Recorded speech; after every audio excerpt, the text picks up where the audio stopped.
Hello बच्चों, let's read the question. कह रहे हैं इन दी फॉलोइंग रिएक्शन, एक रिएक्शन दे रखी है बच्चों, 3Br2 plus 6 carbonate plus 3H2O gives 5 bromide ion Bro3 minus and 6 bicarbonate ions. Okay बच्चों, तो हमें बताना है कि कौन ऑक्सीडाइज हुआ है, कौन रिड्यूस हुआ है। ऑक्सीडेशन का मतलब क्या होता है? Loss of electron. ओके बच्चों, और ऑक्सीडेशन उस स्पीशीज का होता है जिसका बच्चों लेफ्ट टू राइट जाने में ऑक्सीडेशन नंबर इंक्रीज हुआ हो बच्चों, और रिडक्शन उसका होता है जिसका लेफ्ट टू राइट जाने में ऑक्सीडेशन नंबर डिक्रीज किया हुआ हो। ऑक्सीडेशन नंबर क्या होता है? It is the oxidation state of an element that has been ascertained to it in a particular compound. और ऑक्सीडेशन स्टेट होता है बच्चों किसी भी कंपाउंड में एक एटम पर आने वाला वो चार्ज जो उसके ऊपर तब आएगा जब कंपाउंड के सभी बॉन्ड्स को माइनिक मान के तोड़े बच्चों।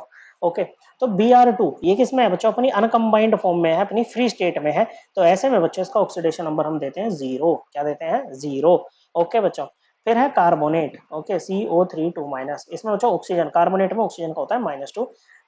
कार्बन का आप ए मान लो, तो ये हो जाएगा A+3 into -2। Okay, equal to -2। Overall charge के इक्वल रखते हैं बच्चों। ए की वैल्यू आ गई +4, तो यहाँ पर ये +4 है, ऑक्सीजन -2 है। ऐसे ही H2O में ना याद रखना बच्चों, ऑक्सीजन -2 है, हाइड्रोजन +1 है। ओके बच्चों, Br- ये बच्चों आयन है बच्चों, इसका ऑक्सीडेशन स्टेट वही होगा, ऑक्सीडेशन नंबर वही होगा जो यहाँ पर आपने लिख रखा है -1। ओके बच्चों, ये जो चार्ज है Bro3-। ओके बच्चों, यहाँ पर भी ऑक्सीजन का जो ऑक्सीडेशन नंबर होगा -2 ही होगा। Br का आप B मान लीजिए, B+3 इंटू -2 इक्वल टू -1। तो B की वैल्यू क्या आ जाएगी बच्चों? B की वैल्यू आ जाएगी +5। क्या आ जाएगी बच्चों? +5। तो देखो अभी तक ऑक्सीजन का ऑक्सीडेशन नंबर चेंज नहीं हुआ है, Br का 2 बार चेंज हो चुका है, 0 से -1 और 0 से +5। ओके बच्चों, फिर आपके पास में बाइकार्बोनेट आयन, इसमें हाइड्रोजन पे होता है +1। ओके, यहाँ पर भी हाइड्रोजन पे +1 था, यहाँ भी है। ऑक्सीजन पे -2, हर जगह -2 है बच्चों ऑक्सीजन पे। कार्बन का निकाल लेते हैं बच्चों, इसमें सी मान लेते हैं। Okay, C+3 into -2 +1 equal to 0 बच्चों। ओके, 0 नहीं, सॉरी, -1 आएगा। ओवरऑल चार्ज के इक्वल रखते हैं। तो यहाँ से C की वैल्यू क्या आ गई बच्चों? +4 आ गई बच्चों। तो कार्बन का भी चेंज नहीं किया, केवल ब्रोमीन का चेंज किया है। ओके, तो ब्रोमीन का देखो यहाँ से Br2 जब Br माइनस में जा रहा है तो डिक्रीज हो रहा है ऑक्सीडेशन नंबर, मतलब इसकी रिडक्शन हो गई यहाँ पर।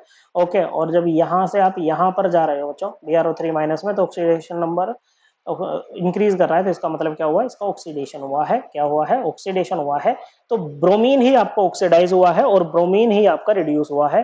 सो आपका आंसर क्या होगा बच्चों? क्या कार्बोनेट के साथ कुछ हुआ? नहीं हुआ।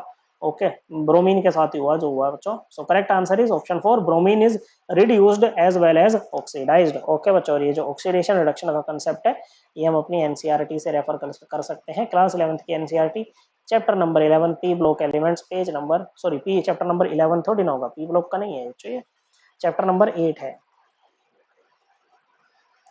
Redox reactions. ओके बच्चों, पेज नंबर आपके लिए रहेगा 261। Correct answer option 4। I hope आपको एकदम क्लियर हो गया होगा। थैंक यू बच्चों।